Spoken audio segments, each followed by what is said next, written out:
حضرت عبداللہ بن عمرو رضی اللہ تعالیٰ عنہ بیان کرتے ہیں، میں مسجد میں بیٹھا ہوا تھا جبکہ فقراء مہاجرین کا بھی ایک حلقہ لگا ہوا تھا۔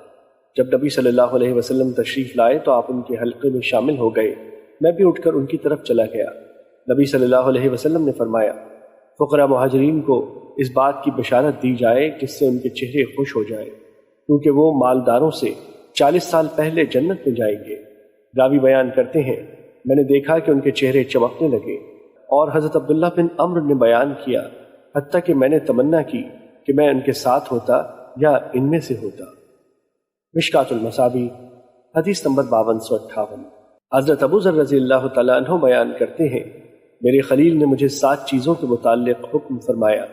آپ صلی اللہ علیہ وسلم نے مساکین سے محبت کرنے اور ان کے قریب رہنے کا مجھے حکم فرمایا، اور آپ نے مجھے حکم فرمایا کہ میں اپنے سے کمتر کی طرف دیکھوں، اور جو مجھ سے دنیا کے لحاظ سے برتر ہے اس کی طرف نہ دیکھوں۔ آپ نے مجھے صلہ رحمی کا حکم فرمایا اگرچہ وہ قطع رحمی کرے۔ آپ نے مجھے حکم فرمایا کہ میں کسی سے کوئی چیز نہ مانگوں۔ آپ نے مجھے حکم فرمایا کہ میں حق بات کروں اگرچہ وہ کڑوی ہو۔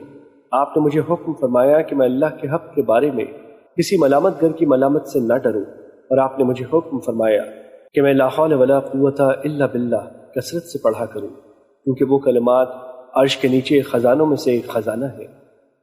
مشکات المصابیح حدیث نمبر 5259۔ حضرت